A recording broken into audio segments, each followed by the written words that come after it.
Was that a lawful request? Yes. What law am I breaking by being here? You're filming car parks in this car park. And what law is that? What law is that breaking? Trespass. You need to leave. And what is trespass a criminal matter? Is it? So here's what it all boils down to. Exactly what law is being broken here in the UK. Officers can't simply walk up, demand your details, or order you move on just because they're uncomfortable. The law doesn't work on hunches. It works on legal authority. Civil trespass, not a crime. That is civil matter, not an instant ticket to handcuffs. The only time it crosses into police territory is if it escalates into something like aggravated trespass. And this situation isn't anywhere close. Here, the officer can't even name a lawful power to back her stance. Yet, she's still pressing the issue. This is where people get shaken by confidence, not correctness. Know your rights. Stand your ground. And don't let pressure or confusion rewrite the law in real time. My UK Rights Guide strips out the jargon. So, anyone can navigate encounters like this with calm and certainty.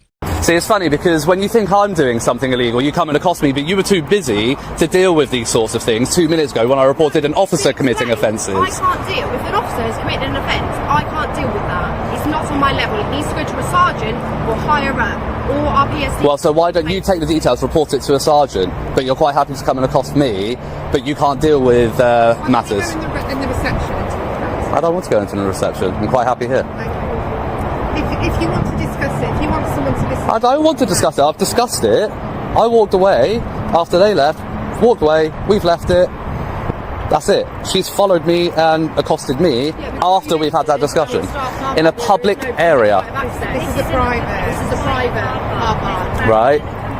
Yeah, for vehicles. I walked through a footpath that had no signage, nothing, saying no public access. It says no public right-of-way on the road sign for vehicles. A right-of-way applies to roads, not to pedestrian footpaths. There is a pedestrian footpath, no obstructions, no signage. This is a public area, whether it's private or public property. The auditor's assessment here is spot on.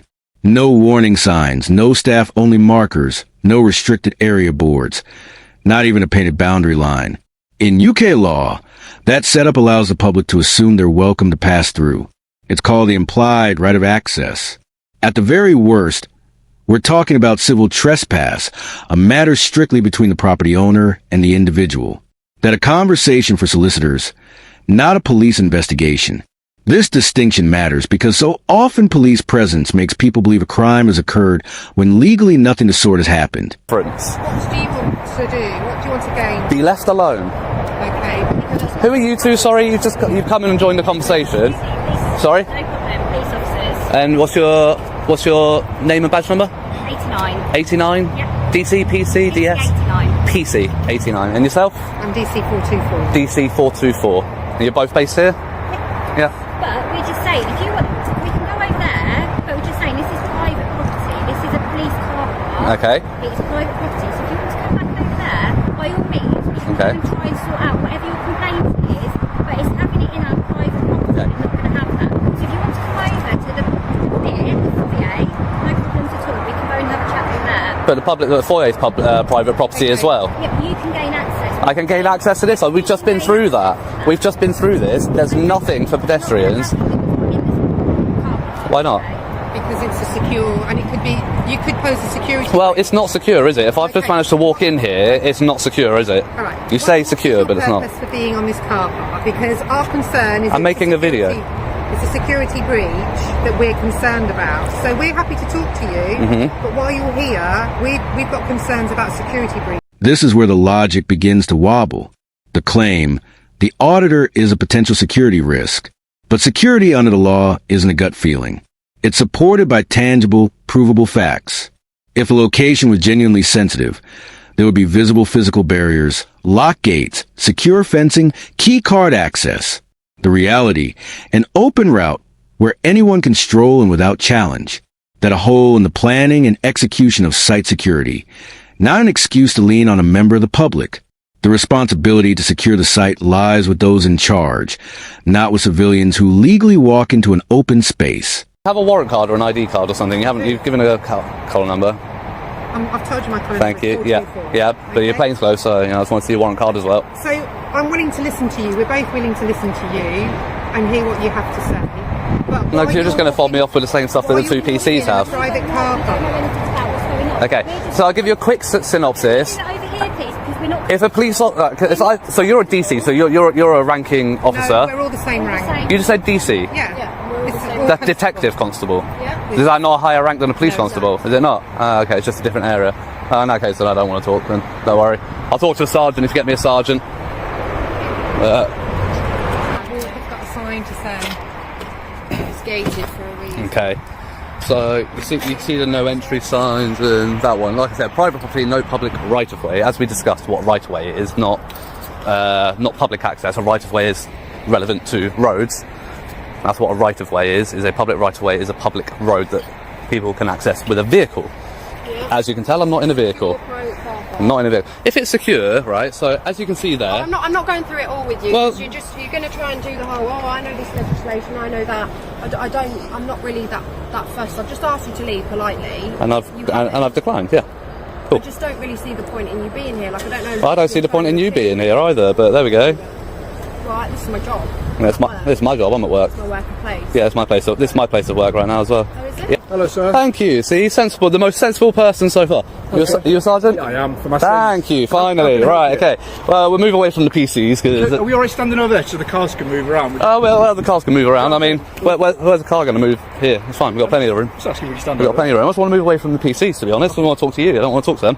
So if you can come with me and if you want to talk to me away from the others, that's fine. What I'm saying, sir, is there's operational police vehicles just moving here. That's fine. I'm quite conscious of the road. I've managed this have a conversation with you, but can we just do it there? I've managed this many years. I'll tell you what, after we finish talking, you want to stand back here for a second, can we just talk over there? I'll tell you what, I'm not trying to be difficult. We can talk on the path here. My name's Pete, what's your name? Pete? Yes. And your collar number, Pete? My name's DS1446, Pete McGill. DS1446. Enter Detective Sergeant Pete McGill, and the atmosphere shifts instantly. This is what measure policing looks like. McGill listens, weighs the facts, and acknowledges the murky signage. He takes the time to explain where civil issues end and criminal jurisdiction begins. The difference is clear. Respect in tone, precision words, and a calm that diffuses tension. This isn't about surrendering authority. It's about exercising it wisely. McGill recognizes that unnecessary escalation can create more problems than it solves.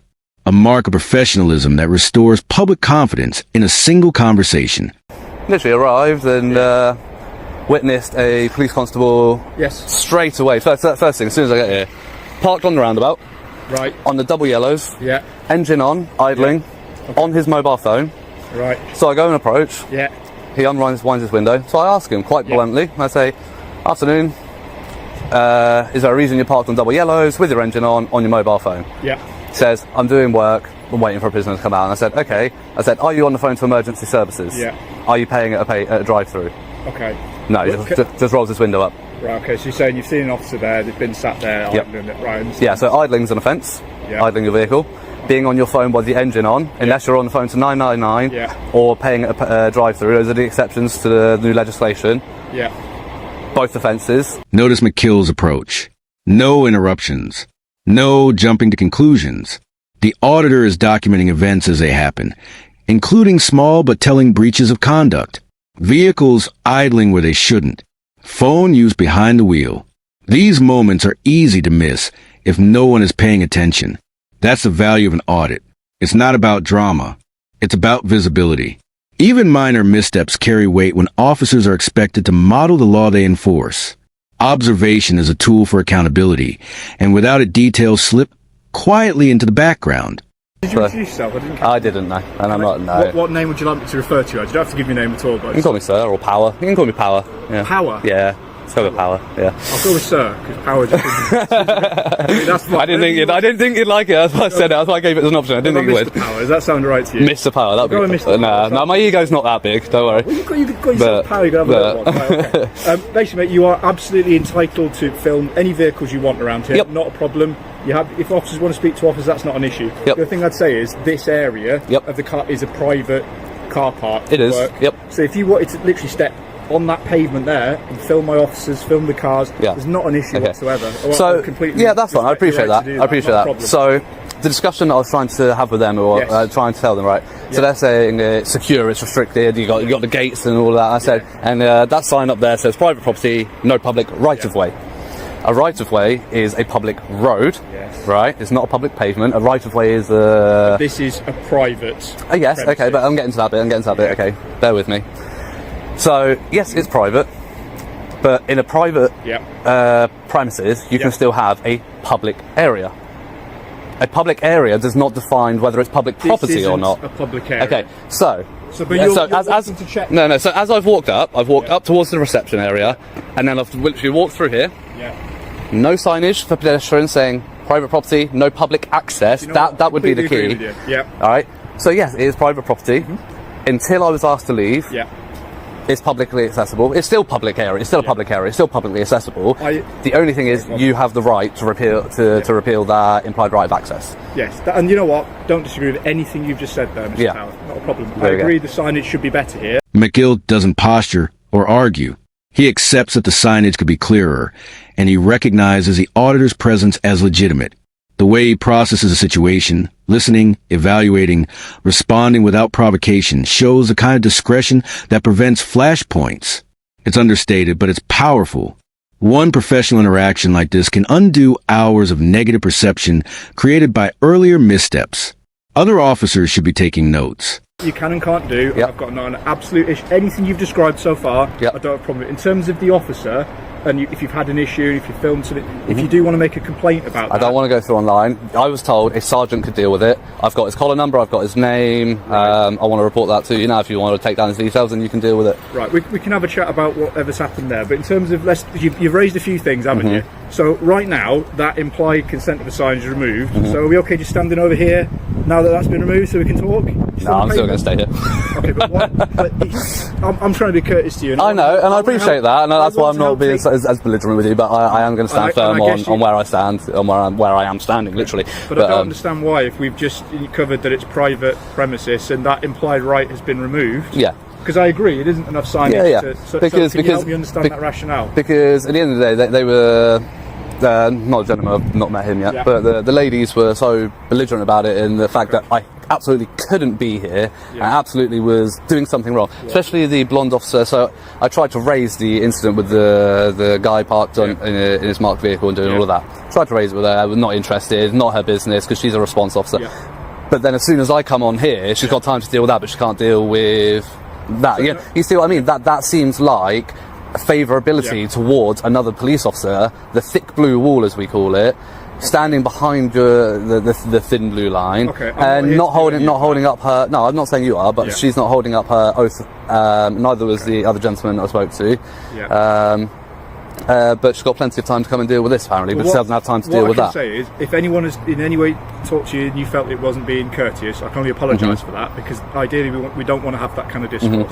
It's not even about the courtesy. You're a switched on bloke. You know exactly what you do with these audits. You understand that they're going to provoke a reaction in terms of a security response. That's going to happen, isn't it? Not always. I've been to plenty of places, plenty of police stations, headquarters, where they just leave me to it. Okay, but I'd imagine they would have spoke to you at some. They would have said hello. They didn't say anything to you. Okay, well that might be because they didn't notice. Generally speaking, they see me. They might give a wave, but in a police station car park going around different cars, we'd usually stop to say, just as I've done with you, I'm not demanding your details. You don't give me them, as you bloody well know. Not trying to make your life in any way difficult. And in fact, I want to help enable you to do your audit and what you want to do. But as you've just explained, once that right has been revoked for the private premises, it's been revoked. Right. So the fact that you have been treated poorly, or you feel like someone's been rude to you, that doesn't change the fact that no, it's been revoked, does it? And you it doesn't. But once it's been revoked, it becomes an issue of civil trespass, doesn't it? And you knew I was coming with it. You knew I was coming with it. You don't need to go down this. I'm trying to talk from a practical point of view. I know you're talking practically. I know you're talking practically. And we're stood in a disabled bay. I like to talk lawfully. Yes. Okay, so lawfully, I'm not committing any offences. I know you haven't, and you've requested that I leave, and I'm going to politely decline. I'm not going to be rude about it, because you may see it as rude that I'm declining. Here's the rare but golden moment. The auditor stands rooted in legal rights, and the sergeant engages with equal respect. No power games, no vague threats, no inflated authority, just plain constructive dialogue. It's a masterclass in how accountability functions best when both sides understand the boundaries and communicate within them. Without community audits, examples like this where the law, courtesy, and professionalism meet would rarely be seen, let alone recorded. And as long as you understand that if you are to stay here in this moment and you are to stand in front of a car that's trying to leave and conduct police work, that could obviously be obstructing the officers. Oh, sure, I would never do that. No. Yeah. I've made it this many years, being fully aware of roads and emergency vehicles. You know, I've never been hit by a car yet. So how are we rating so far? How are we doing? We had a rough start by the sounds of it on your audit. Has it improved as we're going along? I'd say the. Sorry, 2 seconds.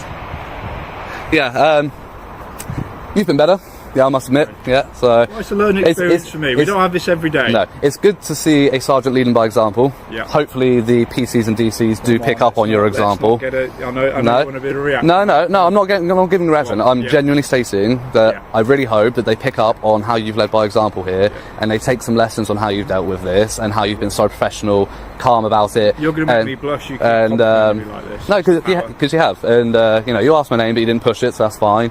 But other than that, that's just for politeness. I'm not demanding. No. What today proved is simple but vital.